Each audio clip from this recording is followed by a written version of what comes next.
Y esta mañana, como lo habíamos anunciado, hemos ido no solamente a nivel nacional, sino que también a nivel internacional, la licenciada en Historia en la Universidad Autónoma de Honduras. Ella tiene posgrado de Gestión Cultural y Comunicación de Flaxo, Argentina, y una maestría en Historia Académica por la Universidad de Costa Rica.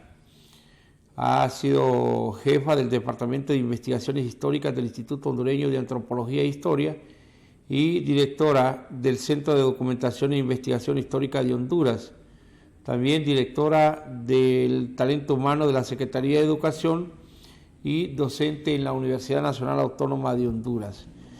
Es autora de varios estudios sobre la historia social y cultural de Honduras, entre otros, Organización y Demandas del Movimiento Obrero en Centroamérica, el enclave bananero y el proceso de reformas sociales, Clio América y Pobreza, Seguridad Social y Desarrollo Humano en Honduras. Es coautora con Darío Uraque de la diáspora africana en los programas educativos de Centroamérica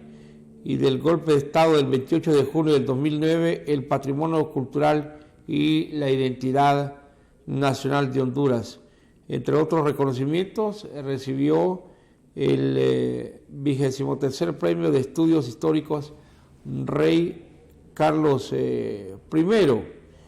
y ha ido recibiendo también cantidad de premios por su...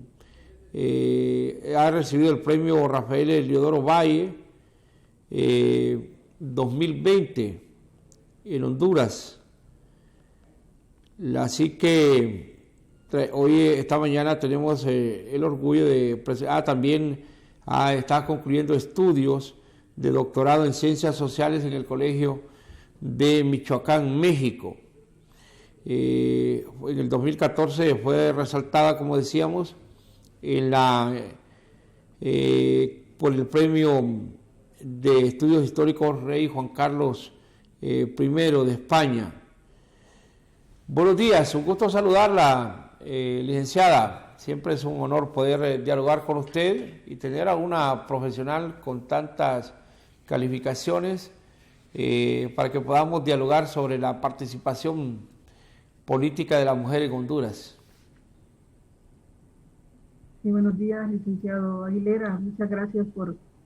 el espacio, por conversar con usted y compartir con la teleaudiencia de este programa sobre un tema tan importante en un mes que se celebra la participación de la mujer como ciudadana y también en un año, iniciando un año en el cual se está también conmemorando lo que es el bicentenario de la independencia de Centroamérica, que es parte de poder hacer alguna relectura a la participación de la mujer en la historia. Y bueno, y también es un año político, así que creo que es un tema muy pertinente en el cual a usted me ha invitado. Muchas gracias. Hablar de la participación política de la mujer en Honduras es casi reciente. Estamos hablando de menos de 80 años de que se habló de la posible participación de la mujer. Esto, ¿qué es lo que cuenta la historia? ¿Qué mujeres fueron las que realmente iniciaron esta lucha y mediante qué mecanismos es que se permitió la participación política de la mujer? Hablamos de votar y después de participar ya en cargos de elección popular. Sí, es bastante reciente, pero también es una historia similar a la región centroamericana.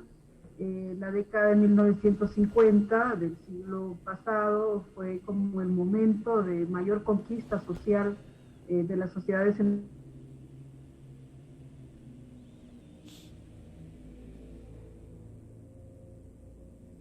Bueno, vamos a tratar de recuperar la señal en este momento con la licenciada Yesenia Martínez sobre el contexto de esta plática que sostenemos sobre la participación de la mujer en la política hondureña, que no es un acto reciente, bueno, es un acto reciente, y precisamente esto impulsado por otras fuerzas que se estaban dando a nivel del mundo y a nivel de Latinoamérica y en el contexto de Centroamérica. Cuando estaba ya, bueno, sí, el licenciado nos decía que era en el contexto de lo que ocurría en Centroamérica.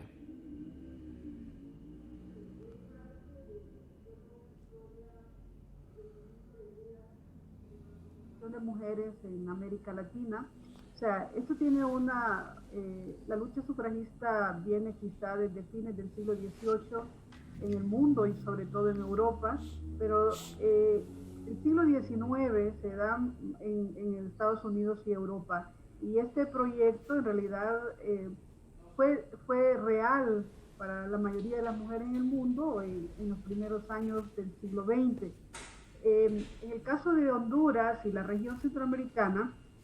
la participación de las mujeres, o la búsqueda más bien, la búsqueda de las mujeres por los derechos como ciudadana, tiene que ver con un contexto latinoamericano y sobre todo de un movimiento de mujeres intelectuales que se conectan también a redes de intelectuales, de hombres en la región, en toda América Latina, y que también están participando en diversas manifestaciones, por ejemplo, en la defensa de la soberanía de los territorios, en el caso de la llegada de Estados Unidos a la región centroamericana. Son mujeres, por ejemplo, que participan en los mismos espacios académicos y por ejemplo, en publicaciones, en periódicos, en revistas, pero no tienen el derecho a participar en la vida política. Y así entonces en este contexto las mujeres hondureñas van integrándose. Una Visitación Padilla, por ejemplo, una maestra que se graduó para fines de la primera década del siglo XX y que luego se encuentra con otras mujeres como Graciela Bográn de San Pedro Sula, que son amigas de la élite política del momento en Honduras, todos hombres que incluso son diputados, también intelectuales, médicos, abogados, y estas mujeres llegan a esos mismos espacios académicos y de manifestaciones, por ejemplo, para defender la soberanía de los territorios, en el caso de la primera gran manifestación en el siglo XX sobre la presencia de Estados, o contra la presencia de Estados Unidos en 1913. Ese año es muy importante porque ahí se encuentran estas mujeres que luego van a formar diversas organizaciones culturales, también van a ser pioneras en la educación de las mujeres y sobre todo en el tema político hasta que se logre el sufragio en 1955. Entonces son varias generaciones de mujeres, incluso un primer grupo conectados, por ejemplo, sí, a una red intelectual y política del momento, como por ejemplo un Rafael Heliodoro Valle, un Froilán Turcios, pero también conectados a Juan Manuel Gálvez, un joven político para el momento, para la década de 1910, y a otros importantes políticos que van a tener un papel durante las décadas siguientes de 1920-30. Pero estas mujeres no participaban en ninguna, por ejemplo, proyecto político, en ningún proyecto de Estado, proyecto social o económico en el momento, en ese contexto del boom bananero, que fue la década de 1910 y 1920. Sí participaban en los mismos espacios académicos e intelectuales, compartían aulas, por ejemplo, de enseñanza en las escuelas normales, y estas mujeres son pioneras en ese sentido porque luego, para fines de la década de 1920, ya para 1928 se están integrando otras mujeres, algunas holanchanas, por ejemplo, como doña Paca Navas de Miralda, que vivía en La Ceiba, también escritora, y por ejemplo, una argentina, Díaz Lozano, y otras mujeres, por ejemplo, como Lucila Gamero de Medina, y todas ellas, unas del Paraíso, otras de Olancho, otras de, por ejemplo, Visitación Padilla era de Talanga, y entonces estas mujeres al final son las que llevan todo el proyecto de diferentes formas que tiene que ver con un proceso de educación porque no tenían participación, ¿verdad? No eran bien vistas las mujeres en la política y eso es un problema en la historia mundial, de que las mujeres eran para la casa, ¿verdad? Mujeres para ser madres, para ser esposas, pero no para participar en la vida política, porque eso era como un problema, no ver la parte, no era como el problema como moral, se discutía la moralidad incluso de la mujer en cuanto a la presencia en los espacios políticos. Entonces así va surgiendo el proyecto en Honduras, en un contexto de la misma región centroamericana y también conectada a las demandas que se estaban dando en América Latina en las décadas de 1920 y que la mayoría de los países logran ya para mediados de la década de 1950. Ahora, estamos, por ejemplo, en el caso de Visitación Padilla, se ha hecho referencia de que es una mujer que aparece en la lucha por los derechos de las mujeres, pero no es antes de los años 30, yo creo que ella fue ahí por los años 40, se asociaba mucho a José Ángel Zúñiga Huete, quien fue un eterno competidor de Tiburcio Carías Andino, pero ¿cómo se mete realmente ella? ¿Es realmente significativa la lucha que ella emprende por los derechos de la mujer? ¿Realmente ella peleó para que la mujer tuviera participación política? Bueno, es que la participación de estas mujeres, en realidad, fue a través más de sus escritos. O sea, no hubo una manifestación fuerte como el caso, por ejemplo, de la presencia de mujeres en Guatemala para la caída de Ubico en 1944 y la presencia de mujeres demandando, por ejemplo, la presencia en las universidades, como el caso también de Costa Rica. Lo que sí se da en el caso de las mujeres y de todas estas mujeres líderes, como Visitación Padilla, como Graciela Bográn, que también están conectadas a otras mujeres esposas de obreros, incluso Graciela García de El Salvador, que ella vive acá en Honduras, pero también ellas tienen la oportunidad algunas de ser esposas de, por ejemplo, Pacanao de Miralda, que son esposas de importantes políticos en la región, por ejemplo, del Caribe, u otras que a través de sus espacios académicos son maestras, por ejemplo, como Visitación Padilla, aunque ya jubilada, pero que para la década de los 30 y los 40, pero que también ellas tienen la oportunidad de publicar sus ideas en los periódicos, de publicar sus ideas también, crean revistas, cada una de ellas crea su propia revista donde invitan a hombres también, intelectuales y políticos, y esa es una forma de manifestarse y de poder llegar a un proceso de formación, si se quiere, porque las mujeres sabían leer, ¿no? Y entonces en ese sentido se podía leer los contenidos de lo que es la conquista, la demanda de lo que son el derecho al voto. Lo que se dio, por ejemplo, la participación más fuerte o de alguna manera la presencia ya de mujeres más solicitando, fuera, por ejemplo, estaban demandando la libertad de sus esposos o familiares presos políticos en 1944, que quizá esta es como el momento que ahorita quizá hay incluso la Universidad Nacional Autónoma de Honduras está por producir o por ya publicar todo un documental sobre esta manifestación muy fuerte que se dio durante la dictadura de Tiburcio Carías Andino, que fue en el momento cuando las mismas sociedades centroamericanas en Guatemala, en El Salvador, se manifiestan para no permitir el continuismo y también para la libertad de sus esposos familiares presos políticos. Es ahí, por ejemplo, una de la presencia de estas mujeres, quizá en que vieron la élite política donde no solo estaban escribiendo, no solo estaban enviando publicaciones a los diarios nacionales o regionales, no solo estaban escribiendo novelas o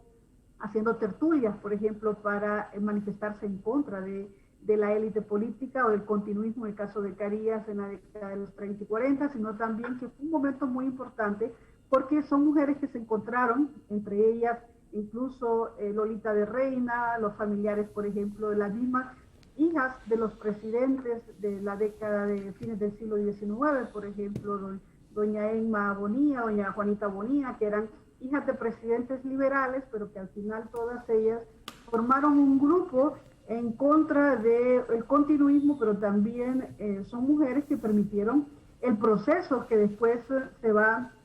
a dar a través de campañas de educación. Mujeres formadoras, por ejemplo, más desde la educación. No fue un movimiento de protestas para la conquista del voto, a pesar de que fue un espacio negado desde el siglo XIX, desde mediados del siglo XIX, diputados, incluso la década de 1890, varios diputados tuvieron debates en el Congreso, 2 o 3 diputados, donde querían la participación de las mujeres y siempre se les negó. Entonces estas mujeres fueron de alguna manera muy estratégicas y lo hicieron a través de un proceso de educación, campañas educativas, algunas organizaron comités políticos, y esto fue lo que permitió, pero también un momento coyuntural que fue la campaña o el proceso donde llega a la presidencia don Julio Lozano Díaz, una vez que el presidente Juan Manuel Gálvez había dejado el cargo en 1954, ¿verdad?, por asuntos de salud, y entonces es como el momento en el que él también busca legitimar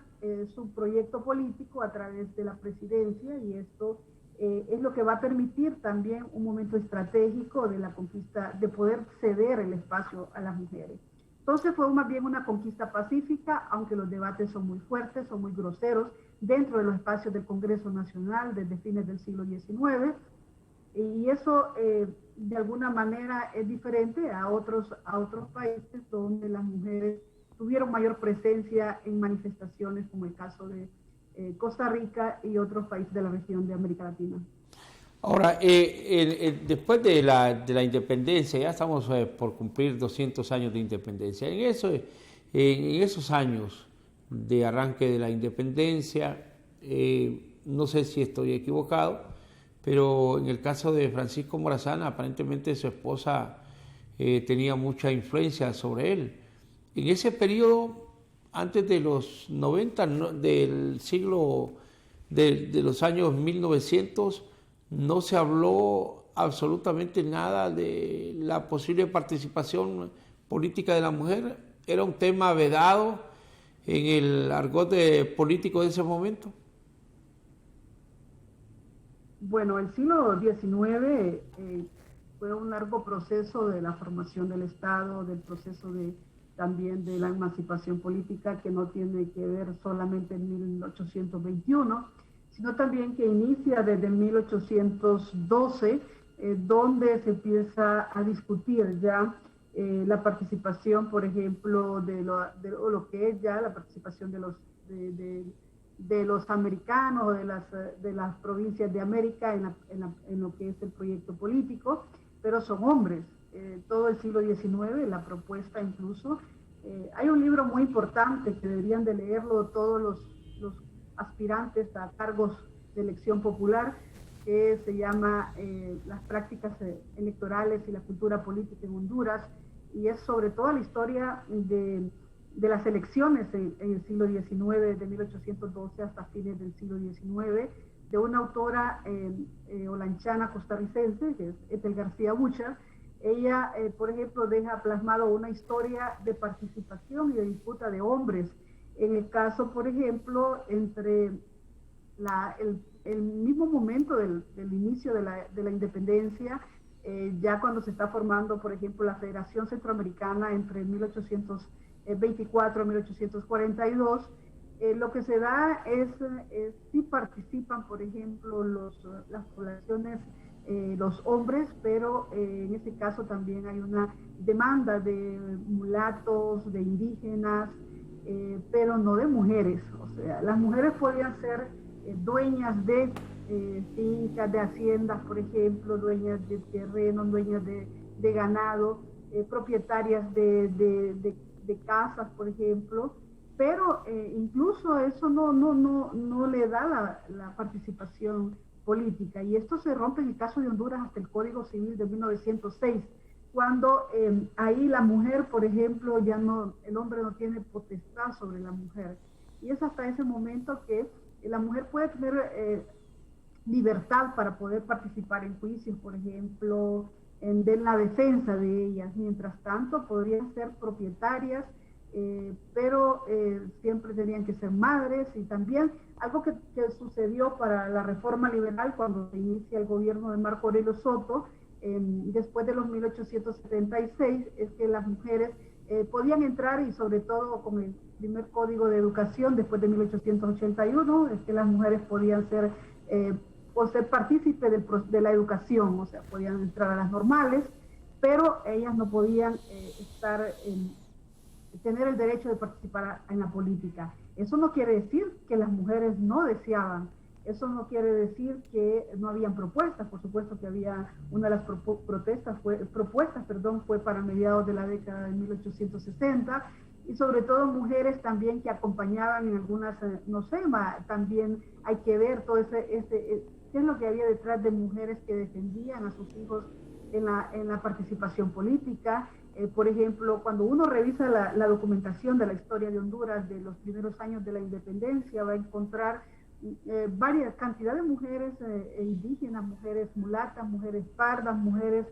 que defienden también no solo las mujeres negras que defendían a sus hijos esclavos, sino también mujeres que defienden a sus hijos en los juicios. Y esto es importante de alguna manera que se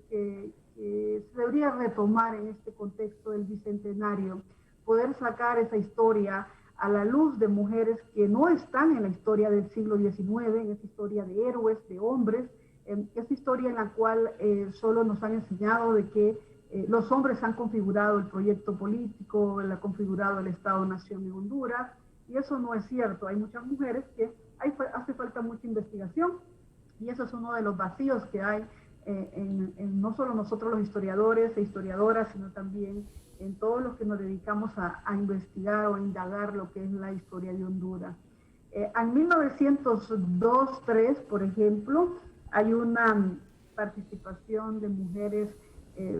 que se quieren manifestar por participar en la política en la ciudad de Gracias, en Empira. Entonces, hay como pequeñas manifestaciones de mujeres que a nivel local, que tampoco son han sido investigadas, y eso no quiere decir entonces que esperaron a que llegara una Visitación Padilla en 1910, o una Graciela Bográn, o una Olimpia Varela, u otras mujeres, por ejemplo, las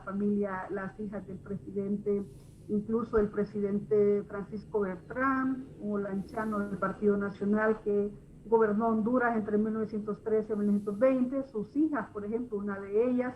Victoria Bertrán, se dedicaba a escribir y a también manifestarse por el derecho político. Entonces hay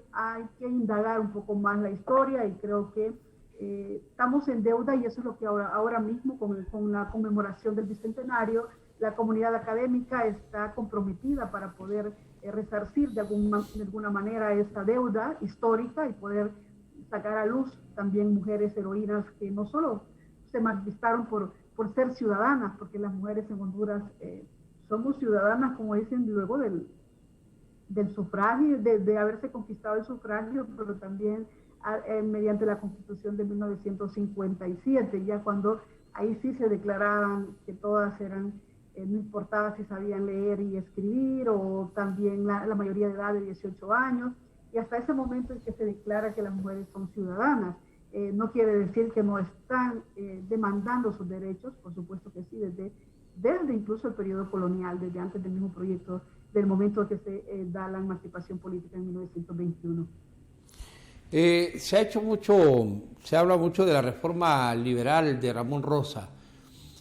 ¿Hubo algún indicio, hubo algún interés de Ramón Rosa de poder orientar en el sentido de la participación política de la mujer? Yo soy un poco más, tengo algunas contradicciones más con Ramón Rosa. Sé que además fue un hombre muy importante en la historia de Honduras, en la reforma liberal. Pero yo trabajo el tema de salud y también integro todas las mujeres en el proyecto de la salud de Honduras, y también el tema de la educación como parte de incluirlas como poblaciones subalternas en la historia de Honduras. Y a Ramón Rosa, por ejemplo,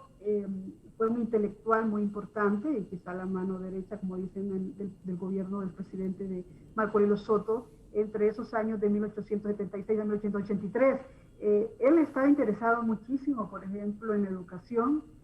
y jugó un papel muy importante porque es durante la reforma liberal y durante ese gobierno, siendo asesor Ramón Rosa, que se incluye a las mujeres en la educación, o sea, ya formal, la enseñanza, por ejemplo, de educación secundaria, y esa educación secundaria le permite a las mujeres asistir para formarse, y luego también ellas poder formar a los políticos, poder formar a sus hijos, ¿verdad?, y a la sociedad hondureña. Ese es el punto más importante que se encuentra durante la reforma liberal, o de alguna manera el papel de Ramón Rosa. Luego, por ejemplo, en la parte política se encuentra hasta después que termina este gobierno, casi una década después, hasta 1894, que es una demanda más de diputados, de 2 diputados del Congreso Nacional, 2 o 3 diputados. Y lo curioso es que también dentro de esos diputados Sumo Lanchano, uno de los que más, el diputado Argueta Vargas, que es uno de los que más demanda, y otro diputado de nombre Constantino Fiallos, que son los que de alguna manera ellos insisten hasta inicios de la década del siglo XX por la participación de las mujeres. Ramón Rosa se interesó por el tema de la educación, por supuesto, e incluso fue promotor de la creación de la escuela, de la Facultad de Medicina en Honduras, pero en ese momento no había oportunidad para las mujeres en la universidad. Esta oportunidad se dio hasta la década de 1930 por, de alguna manera, presiones que se venían dando desde el gobierno de Miguel Paz Barahona y Vicente Mejía Colindres para fines de 1920, pero no las incluyeron en el acceso a la educación universitaria, por ejemplo, en la Facultad de Derecho y la Facultad de Medicina, que existían para fines del siglo XIX. Entonces, fue el derecho a la educación secundaria, pero no más allá. Y eso quizá es parte de un proceso gradual que se va dando del Estado-Nación en Honduras, de ir incluyendo diversos sectores y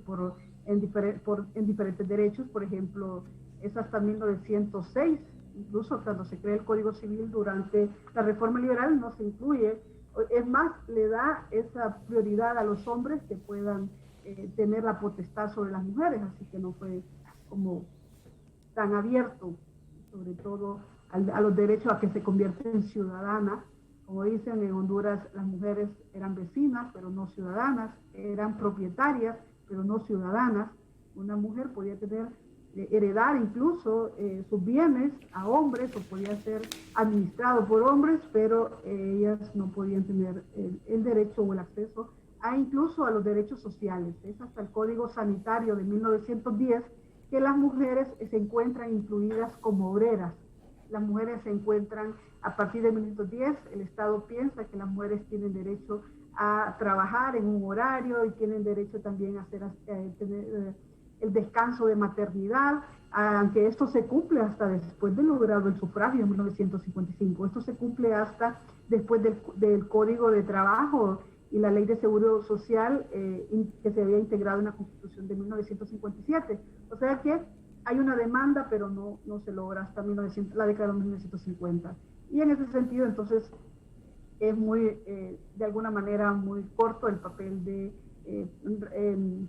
Ramón Rosa en el tema político por la participación de las mujeres. Entonces vemos que no fue que se empezó una lucha de las mujeres, sino que al final casi fue circunstancial, porque la mayoría de las manifestaciones de ellas eran en función, según lo que hemos ido conociendo a través de esta conversación,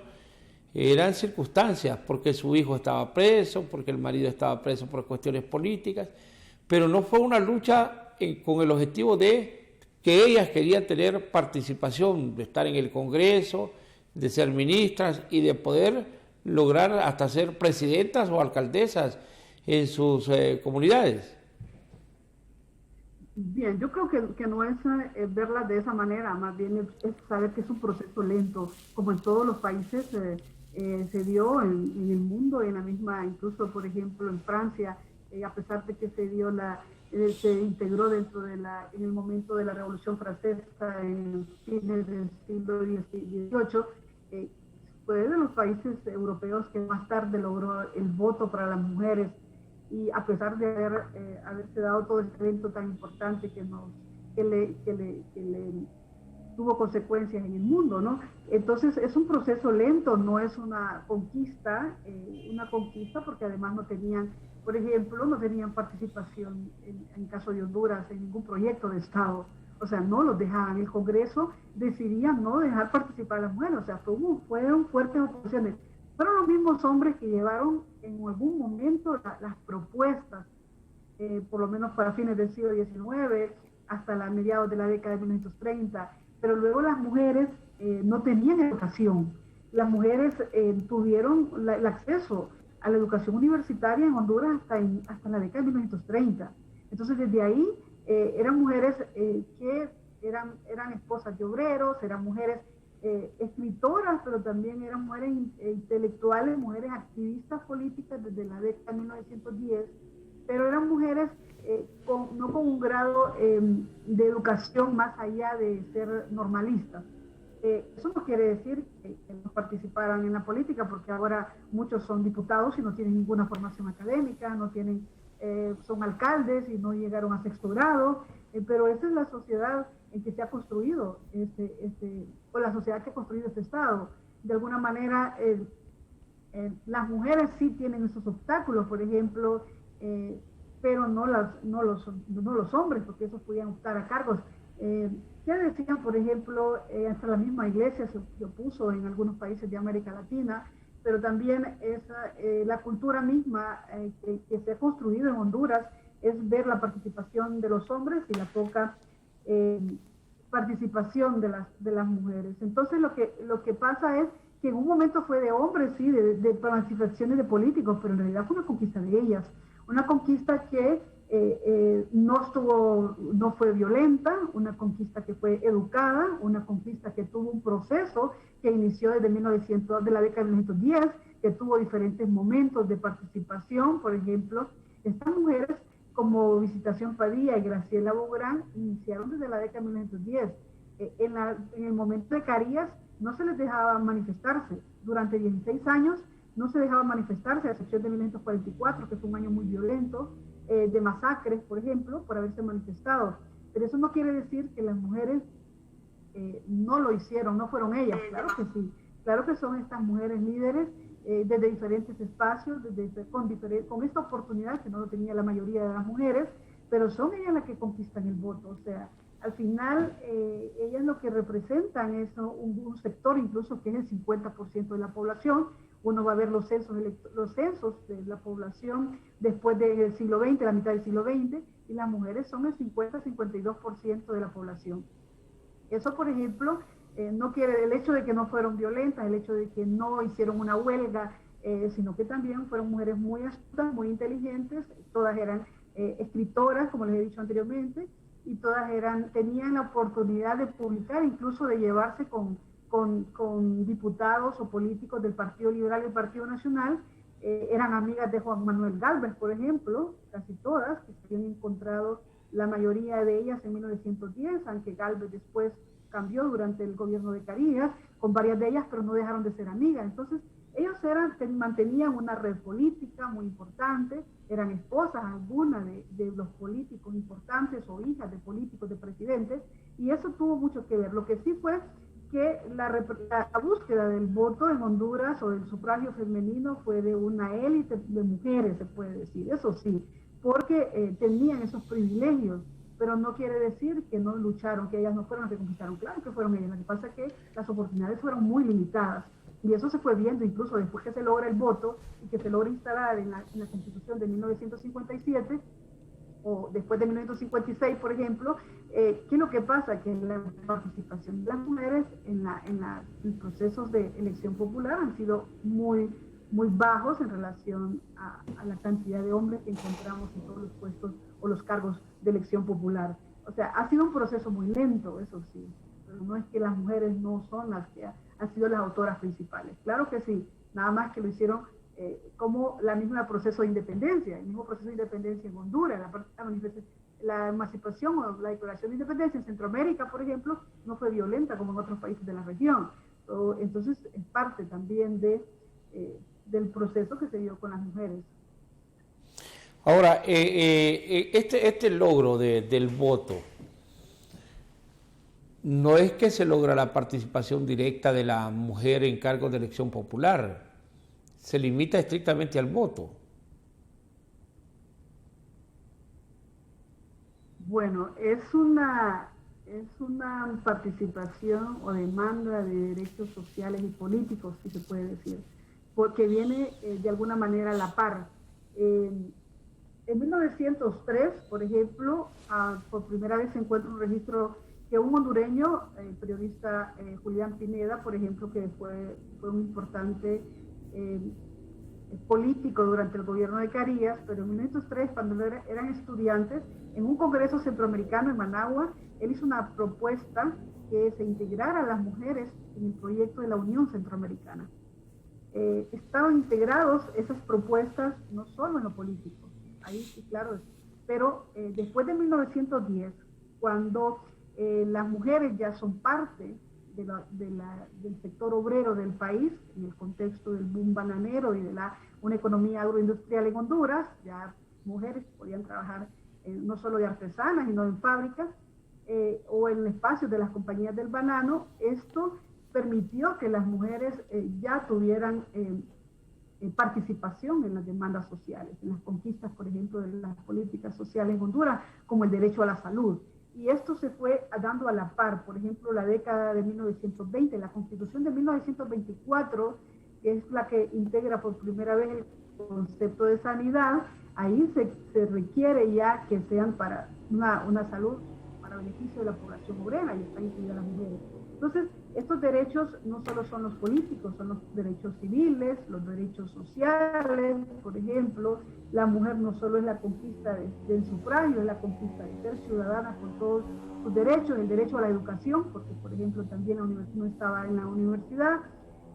La mujer también necesita participar o demanda también el derecho a la salud, si tiene accidentes de trabajo, que no se logra porque, por ejemplo, el gobierno de Carías entre 1933 a 1939 no le interesaba el tema de la salud, no le interesaba más que el continuismo, con otros factores que tenían que ver con la relación de los vínculos económicos con las inversiones del banano. Entonces, hubieron momentos muy importantes, la década de los 10, la década de 1920, y sobre todo cuando inicia el presidente Juan Manuel Gálvez, después de 1949, al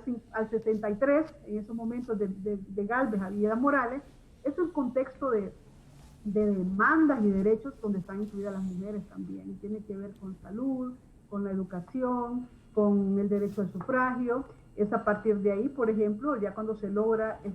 la ley, por ejemplo, del Seguro Social, las mujeres ya tienen acceso a que sean atendidas, no solo por accidente de trabajo, sino también lo que es la maternidad. Entonces, es una conquista que va junta, tanto los derechos civiles, luego de 1906, por ejemplo, que la mujer logra quitarse esa potestad que tiene, o la patria potestad, como le podría decir, esa parte de dominación que tiene el hombre de poder decidir si va,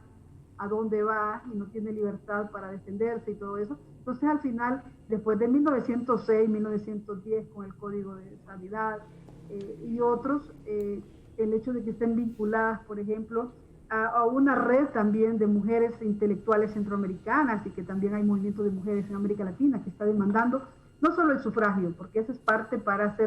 es uno de los puntos para llegar a ese derecho de ser ciudadana, pero también otros derechos. Y así se va conquistando el que mujeres vayan a la universidad después de los 30, de la década de 1930, y también mujeres que puedan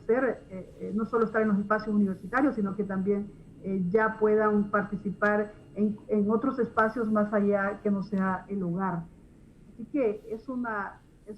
triada si se puede decir, de derechos sociales, derechos civiles, derechos políticos que van integrados en todo un proceso que inicia desde 1910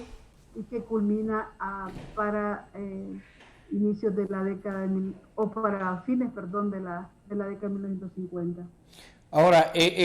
la huelga del 54 y la incidencia en este cambio de actitud de los gobernantes, porque se da ahí muy cercano, si la huelga se da el 54 y los derechos para la participación de la mujer en la política se da en el 55. ¿Qué incidencia tiene esto, lo de la huelga del 54? Bueno, son parte de los mismos, de las mismas demandas que se van gestando desde la década de los 20. Y la década de 1920 es fundamental porque también están no solo las organizaciones han organizado los obreros a nivel de Centroamérica, sino también que se da la ley de los derechos de los obreros en 1923 y que se da en una sesión que se celebra en Estados Unidos, y que esto va a repercutir en todo el continente americano. Entonces, por un lado, en ese momento de los 20 se está de alguna manera gestando el proyecto por los derechos de los obreros. Por otro, no solo en Honduras, en Centroamérica, sino en todo el continente. Por otro, es una década muy importante porque se está integrando a otros sectores de la población que tiene que ver con los indígenas y las mujeres en los proyectos del Estado-Nación. Es un momento muy importante que va a tener ese largo camino hasta entrar en la década de los 1940, después de los procesos mismos de la dictadura, incluso en Centroamérica, y sobre todo Costa Rica, que tiene que ver con un momento de las demandas de reformas sociales. Entonces, va incluido, es como todo otro sector de la población que está emergiendo en un contexto de la historia contemporánea, de la historia, por ejemplo, del desarrollo de la presencia incluso de las bananeras y otra economía que lleva a los estados, por ejemplo, a participar en una dinámica económica mundial, y eso de alguna manera está conectado también a demandas internacionales, por ejemplo, los logros de la revolución misma en Rusia y otras demandas de los contextos de los estados de bienestar en América Latina, el estado de bienestar, ¿verdad?, que tiene que ver con la salud, el trabajo, y esto también, por ello no es casualidad que sean mujeres integradas o mujeres esposas de obreros, mujeres esposas de políticos, que tienen que ver también como la presencia misma de ellas, y estas conexiones les va a ayudar en todo un proceso que va a la par de tanto los derechos de los obreros, por eso ellas mismas. Ahora, en el caso cuidado ahí, en el caso particular de estas corrientes, ¿cuál es la corriente que tiene más influencia en el quehacer de la política y la participación de la mujer? Bueno, vamos a esperar, vamos a ir a una brevísima pausa para retornar con la licenciada Martínez, porque se vuelve interesante la conversación en el sentido de poder determinar qué corrientes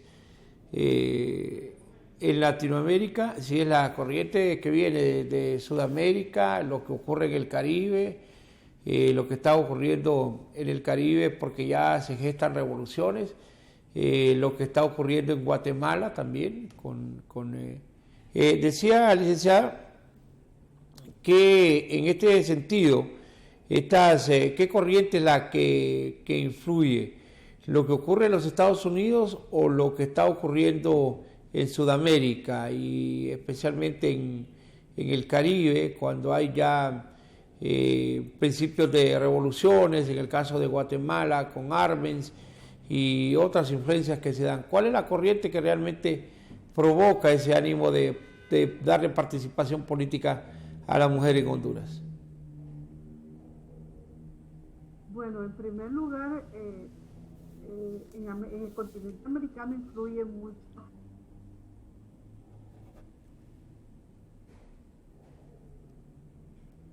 Bien, vamos a tratar de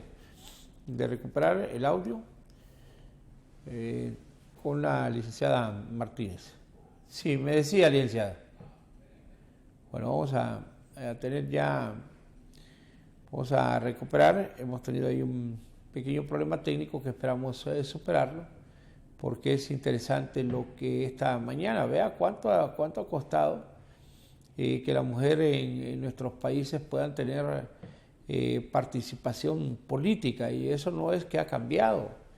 la situación se ha vuelto muy complicada todavía.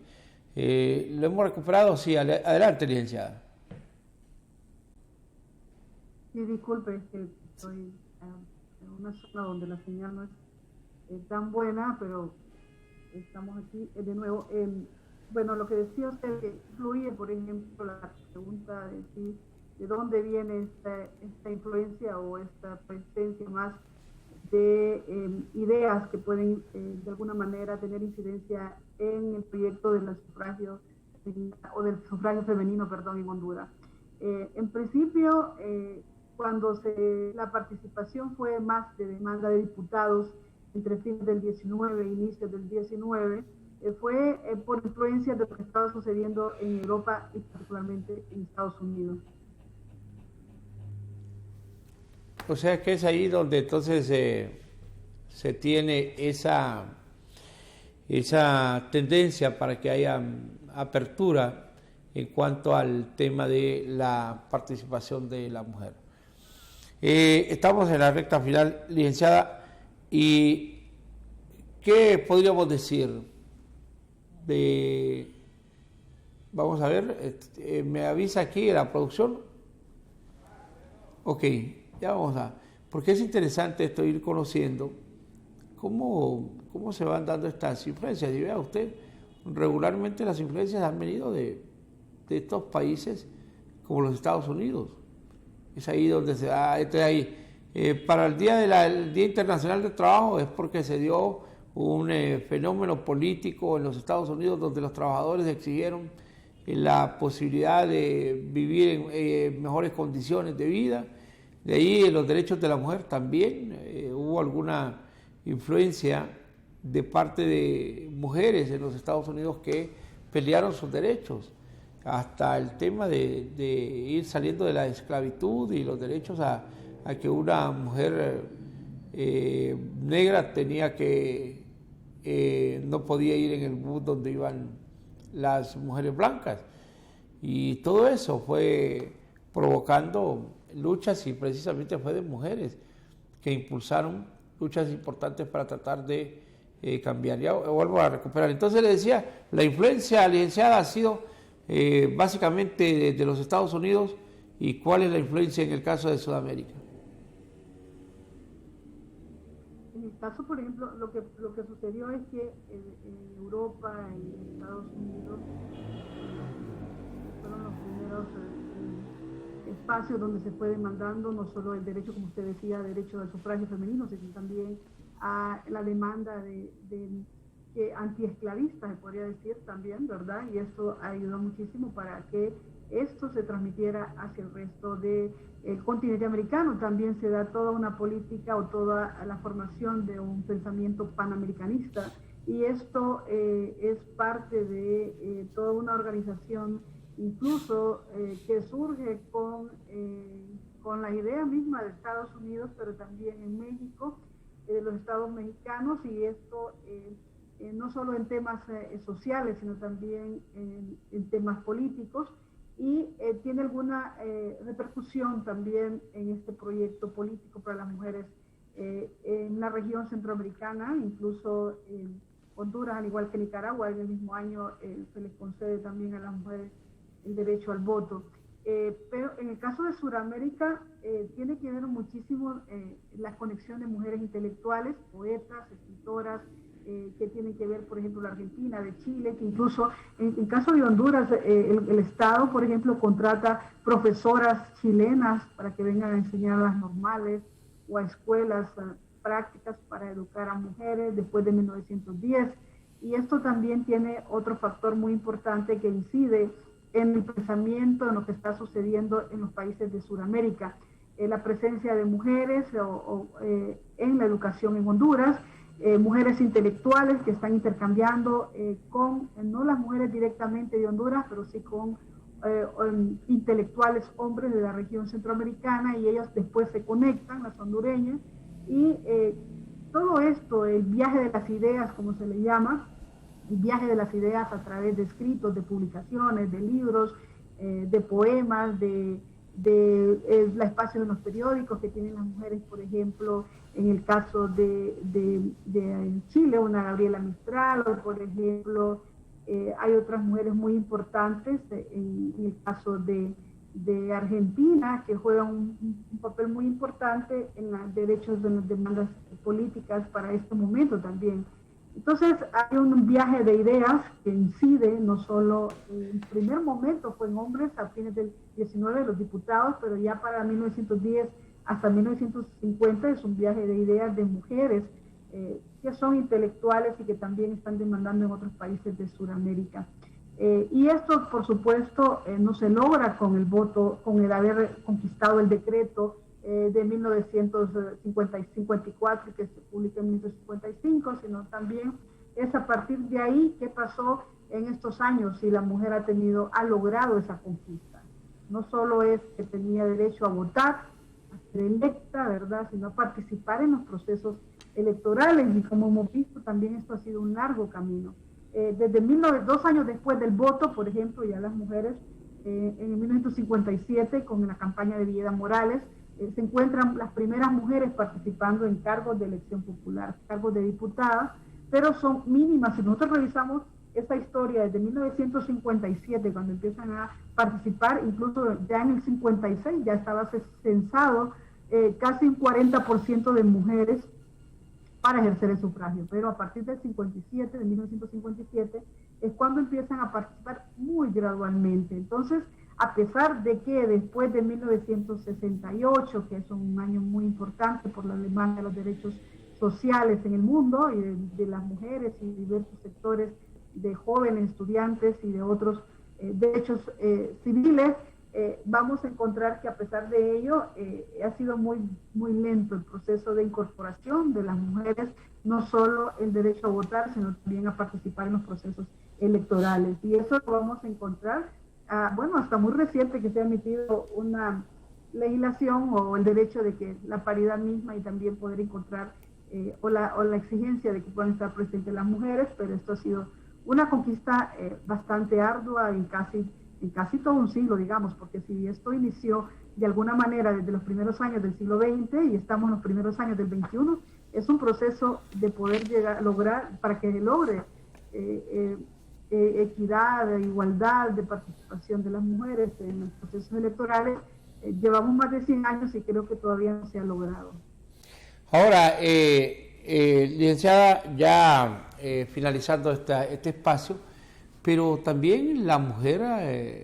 al momento de ir a buscar votar por la mujer, no lo ha hecho. En el siglo pasado, la primera mujer candidata a la presidencia de la República y a la presidencia de un partido político fue doña Nora de Melgar. No sé si hay algún otro registro de alguna mujer que haya podido tener esta posibilidad. Y en el caso de la alcaldía de la capital, creo que también ella es la única mujer, y después en el caso de la esposa del doctor César Castellano, pero ella fue prácticamente por una situación lamentable por la muerte de su esposo, pero no hay registros de mayor participación, y en el caso de que la mujer haya ido a votar de manera masiva por las mujeres, aunque son el sector dentro de los registros de identidad las que tienen mayoría en Honduras. Sí, es algo curioso también porque desde inicios del siglo XX, por ejemplo, una de las frases muy importantes que se dice es que las mujeres, si hay participación de mujeres, había también de alguna manera confianza, iba a haber menos corrupción, iba a ser una sociedad más justa si las mujeres tuvieran la participación. Esto fue parte de de las demandas o de las frases que se expresaban al momento favorables de alguna manera. Una forma de que conocían más la familia, de que conocían más a los problemas de la sociedad, y a pesar de ello la participación ha sido muy poca. Por ejemplo, también no solo en la parte política, ¿no? Vamos a encontrar no solo mujeres que, a pesar de que tuvieron participación como diputadas desde 1957, vamos a encontrar que para que tengan cargos también en el Estado, por ejemplo, ministra, son muy tardados. Esta es la década de los 60, una década después de haberse dado el sufragio. Por ejemplo, una primera mujer que fue ministra, como doña Alba Alonso de Quesada, pero que no fueron logrando poco a poco espacios en la burocracia desde 1960 bastante lenta, igual pasado con otros cargos. Entonces, quizá eso ha incidido mucho, por ejemplo, en mujeres que no han estado, que no les han dado la oportunidad porque no tienen la capacidad. Ya desde 1900, fines de la década de los 30 y los 40, inicio de 1940, vamos a encontrar mujeres profesionales universitarias que van insertándose, por ejemplo, en la educación, en el trabajo, en la salud, pero que también esto tiene que ver también muy reciente, o sea, la década de los 80, 1980 y sobre todo los 1990, cuando se da ya otro espacio de demanda de nuevos movimientos sociales, incluso de otras comunidades, por ejemplo, otros sectores de las comunidades, no solo las mujeres, en movimientos feministas, sino también movimientos de indígenas que demandan el derecho a la participación, no solo en los cargos políticos. Entonces, es un proceso lento que, a pesar de que no se ha logrado el espacio que se ha querido, y eso depende también de una cultura bastante machista, incluso, ¿verdad?, de que las mujeres incluso sí son buenas de repente para educar, y creo que de alguna manera seguimos pensando en ese sentido, de que contribuimos todos, contribuimos no solo el hecho de que no hay confianza de que una mujer tenga la capacidad de manejar la presidencia de la República. Creo que también es falta de confianza, y que también seguimos pensando en que creo que de alguna manera es parte cultural en Honduras, esta distancia entre las mismas mujeres, esas formas egoístas, que a veces pensamos que también que son los hombres en los que nos dicen que no tenemos que participar o que no tenemos la capacidad, pero también creo que nos falta de alguna manera esa parte de nosotros mismas, que podamos ser capaces, y las que están participando, por ejemplo, en proyectos políticos, de poder ser acompañadas. Y creo que aquí falta también una mayor comunicación de estas mujeres, líderes, mujeres que, como una doña Nora de Melgar, como una mujer como por ejemplo Visitación Padilla, una mujer que no de alguna manera no actuaron tan partidarias, o mujeres que pensaron más en el bienestar de la sociedad. Y eso es lo que debemos de ver, aquí hay mujeres, pero están pensando en el bienestar de la sociedad. Mujeres que sean acompañadas por equipos de hombres y jóvenes, por ejemplo, que puedan apoyarlas, pero el problema es que a veces aquí se vota por el tradicional, por aquel que tiene una tradición familiar, y esto, si es la hija de, ahí sí hay, por ejemplo, un apoyo. Pero si una mujer no es conocida dentro de la política, de entrada no puede participar. Entonces, creo que falta confianza y falta una mayor, de alguna manera, valoración de todos nosotros, porque somos y hemos mantenido, por ejemplo, en la población incluso más del 50%. Hay espacios, en los espacios universitarios también se está logrando la presencia de las estudiantes mujeres, y creo que nos falta más unión en ese sentido. Es mi opinión. Hay otras que pueden... Bueno, quiero agradecerle, licenciada Yesenia Martínez, se nos ha ido el tiempo así vertiginosamente, y ha sido interesante el poder dialogar con usted y poner en perspectiva de la historia de cómo la participación política de la mujer en Honduras ha sido complicada, difícil, y sigue siendo muy complicada, valga la redundancia, porque no ha sido fácil y no va a ser fácil. Gracias, le agradezco a usted por habernos acompañado esta mañana, ha sido todo un honor. tener a una gran profesional de este país con muchos reconocimientos internacionales, el hablar sobre la historia de las mujeres en política. Le agradezco, le reitero el agradecimiento a usted, licenciada, a nuestros televidentes, a nuestros oyentes. Gracias por seguir la señal del único y más completo canal de noticias, Canal 35.